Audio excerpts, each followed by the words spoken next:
Well,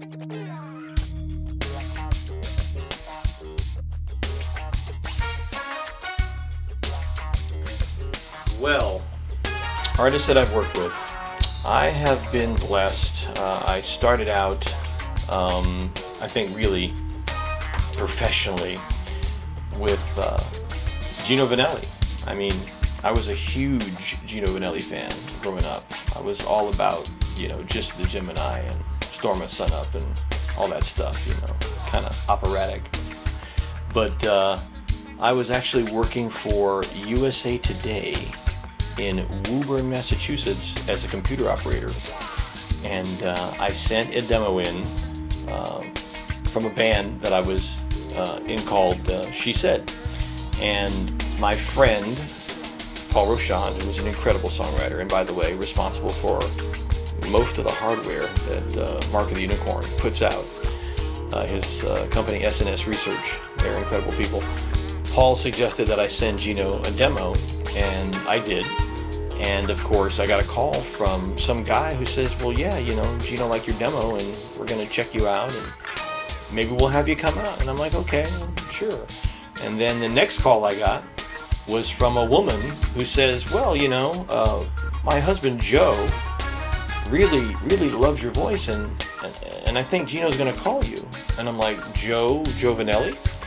And it turned out it was Joe Vanelli. And in fact, Gino called me like one stormy winter's day in Woburn, Massachusetts, on my phone at USA Today, and of course, the rest is history. So I'm on a record called Inconsolable Man, and if you look for me, you will not find my name, but I'm on there.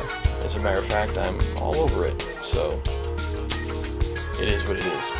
And then from there, I was lucky enough to move to Los Angeles to be able to tour with Cher. And did some dates with her. That was a blessing. I'm actually on a record with her called Love Hurts as well. And after that, I got an audition with Seal and got to do some dates with Seal. So, and this is way before he blew up, so I'm very excited to be able to do that.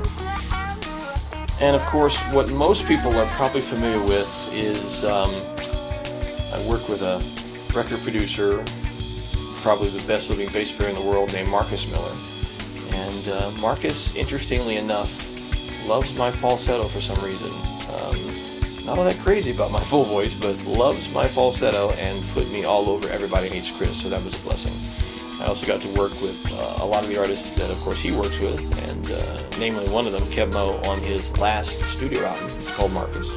So I'm on there. And I've had the pleasure of working with several major producers as well. I learned a lot and spent a lot of time with Peter Wolf, who of course is a multi-platinum record producer. And I got to work for one of my childhood heroes because I was a huge TV fan and TV theme fan, and I got to work for Mike Post. So I learned a lot from working with Mike Post as a composer.